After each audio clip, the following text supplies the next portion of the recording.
Hello YouTube, this is Godzilla 98 Rules, and today, after a long time, I finally have another toy review.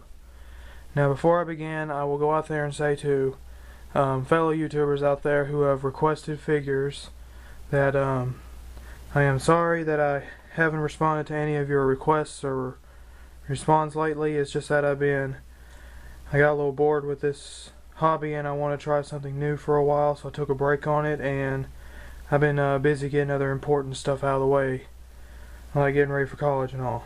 But I am finally back, and after watching Ultraman Kronos' video reviewing is now a trend, I'm probably not going to do a whole lot more, and probably going to do figures that nobody else has seen or seen a review of or know very well. And I might try to go a little bit more in depth with my reviews, or try to, but I'll just see where it goes, and I guess I'll leave it up to you fellow YouTubers if I should continue or not, anything. But anyways, I have another review, and this figure was requested months ago by Godzilla fan 45, and like I said, I'm sorry for the wait and sorry for not responding. It's just that I've been busy doing other things. But anyways, here's the figure. The Banpresto Godzilla 2000. Okay, let's get started. Detail. Okay, as you can see, the detail in this figure is really gorgeous and nicely sculpted. We have all the bumps in here like alligator skin, like he's supposed to have. And they are all individually sculpted, and they go in various directions, and they look really nice. Nicely detailed here. And in the leg we have the muscles here, kneecap muscles. They all look good. Right in here they're various shapes of muscles there in the legs. Same on this side.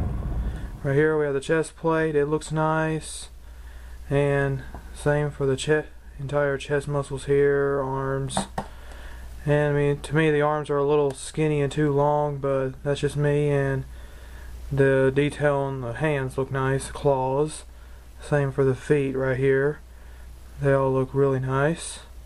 Flat bottom feet, of course. And the tail here, we have these individual ridges right here, which gives off the look of rings.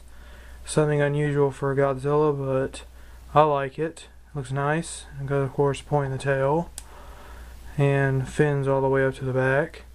And the fins to me are very nice.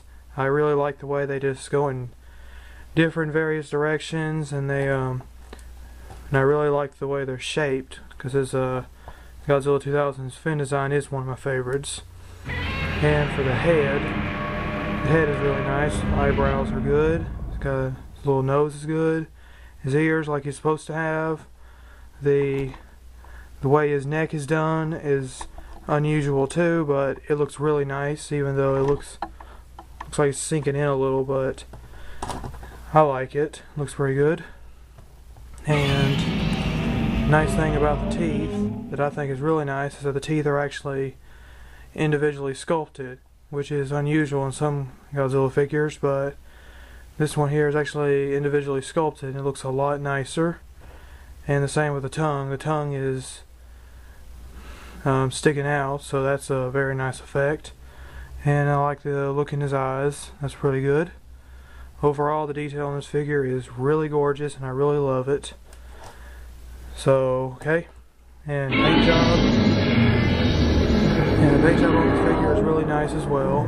He's covered in his usual black, charcoal gray, like he's supposed to have.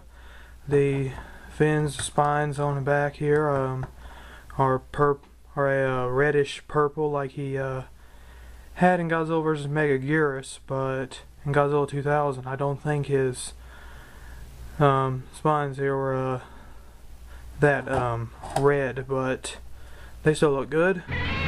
The eyes have orange in them, which is nice. I hope you can see that a little.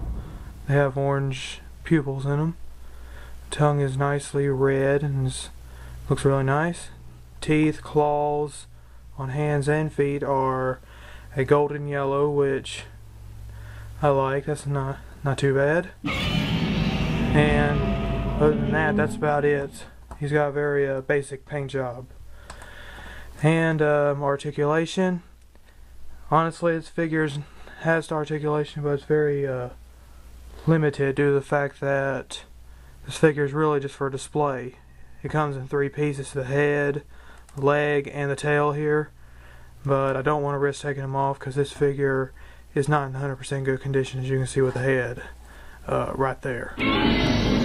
So yeah, I wouldn't recommend doing that. But the arms do have some movement in them, but it's very stiff because he is really hard, really hard material, which is sometimes unusual. But he does have a little bit of movement in his arms right here.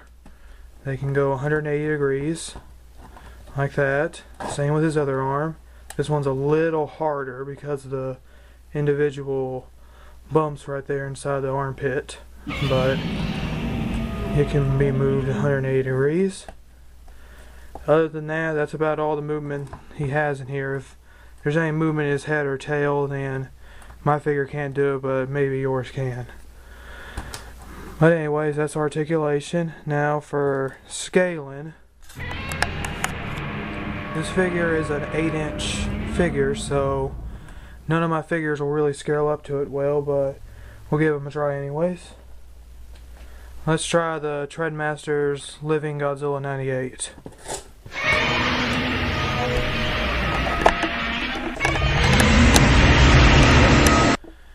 And as you can see, they're not very perfectly in scale because the Living Godzilla 98 here is actually about a 10-inch, 11-inch figure, while he's 8 inches. So they don't size up very well, and also Godzilla 2000 is bent over in a kneeling position, like maybe an attack pose or just a random pose, while he's basically standing straight up. So sizing comparison does not work well with these two.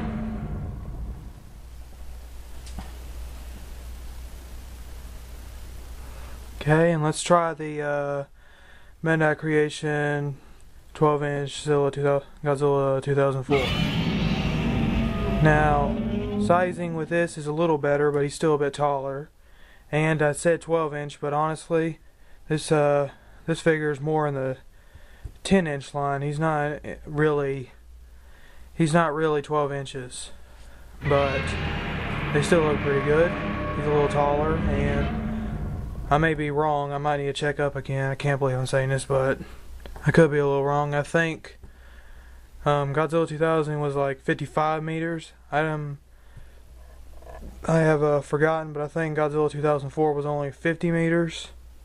I could be wrong. It could have been taller, but if I am, I'm sorry. Just you can correct me if you need to, but I think he was actually taller. So I think it was supposed to be more in lines of being this tall.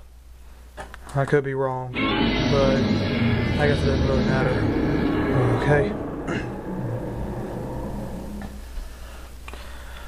Okay, and overall, the detail on this figure is really gorgeous. It's really nice, and I really like it. Nicely done job. The paint job is pretty good. It's basic, but it's really good, especially in the fins. Or spines, excuse me. I gotta get used to that, but articulation is not good because, like I said, he's mainly a display figure, so articulation is not expected to be good in him. And scaling is a little off, but I'm pretty sure with any other 8-inch figures out there, he'll probably scale up really good, so I can't go much on scaling. But overall, I'm going to give this figure a 5 out of 5. Very nice detail. Really good paint job. His articulation's not good, but it's not supposed to be. And I'm pretty sure scaling would be pretty good if you have a figure that will size up to him correctly, but I don't. Anyways, like I said, I'm going to be doing more reviews in the future and try to get a little better at them and I'll see where it goes. Anyways, this is Godzilla 98 Rules signing out.